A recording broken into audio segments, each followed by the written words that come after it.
Anyway, yun po ang concern ng PDP. We are appealing to our senators for sobriety. Yung pinagsasasabi nilang tyranny of the majority, there is no such thing. In a democracy, talagang majority ang nasusunod. Bakit? Nung nanalo ba si BBM, may nagsabing tyranny of the majority. That is democracy. The majority rules. Yun po yun. Wala tayong magagawa doon. Those are the rules. And the rules of the Senate are subject to amendment at any time by the will of the majority. Wala pong tyranny rito. Puro kahipokrituhan, puro demagoguery ang pinagsasabi ng minority. Ngayon, I challenge Senator Lacson. Kasi isa pang ipokrito yan eh. Surrender siya kay Bato. Unang-una, pumitma yata siya dun sa Resolution 44, di ba? Si Ping. Pagkatapos surrender, hindi naman siya sumurrender noon. Nagtago siya. Yung all those calling for the surrender of Senator Bato are hypocrites.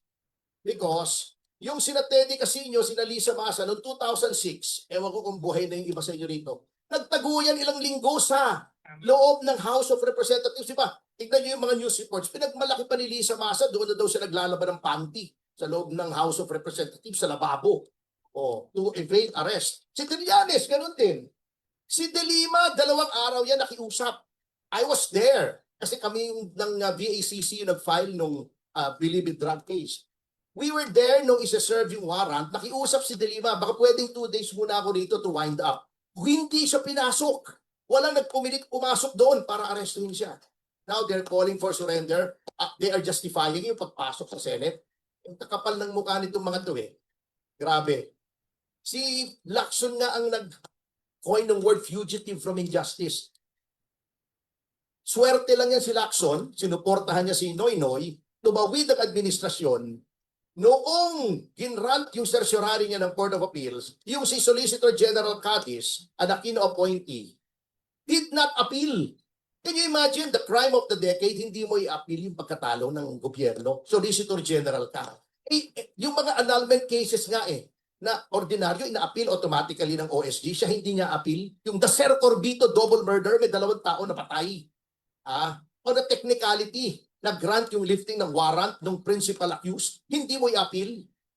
Yan ang tirada. Diyan swerte si Ping. Swerte lang talaga si Ping. But one day his luck will run out. Anyway, I challenge him. Sige, pakita nyo yung tunay na mukha nyo sa sambayan ng Pilipino. Kung ever mag-walk out kayo, sige, pakita nyo, show your true colors. Ganyan naman kayo, pikon kayo eh. Pag kayo majority, okay lang. Pag kayo minority, hindi okay. And to end this tirade, I wish to announce that after this, I am proceeding to the Supreme Court to file a case for indirect contempt against Representative Sara Ilago, na isa pang hipokrito. Gustong-gusto niya, ayaw niya na siya ay binabatikos. Pero gusto niya, igalang daw siya, etc. Although wala namang misogynistic sa sinasabi ko, I was mocking her. I was making a point as part of a political debate. Napaka-sensitive mo. Pero pagdating sa rules ng korte, ay babastusin mo yung rules. Sinasabi na sa rules of court na confidential yung disbarment, i-reveal mo. Bastos ka. Ayaw mong bastusin, pero bastos ka. At yung Makabayan Black, bastos yung mga yan. Dapat nga i-change yung last letter niyan eh. Kabayan. Hindi, letter G. No, anyway. Anyway, ganyan po, we will not stand for such hypocrisy. We will not stand for a violation of our rights. Ang gusto niya mga yan, sila, red tagging, puro hipokrito eh. Sila, gagalit sila pag nire-red tag sila, pero ang lakas nila ng loob, magsabing pasista, magnanakaw, si ganito, si ganon. Ang matindi ang hypocrisy. We will teach them a lesson. And also in the works, last na po ito, because I know you're anticipating the talk of Secretary Defensor, it's a civil suit against actress Jasmine Curtis is also in the works. Kasi alam nyo, yung mga yung snowflakes, liberal woke cards, ang hilig-hilig bumanat, papanatan si Pangulong Duterte, Pagka sasabihin nakakadiri si Suntay, pag sila ang kino-call out, nagagalit sila, nagdedemanda sila. Let's give them a dose of their own medicine. Hindi pwede yan. Ano?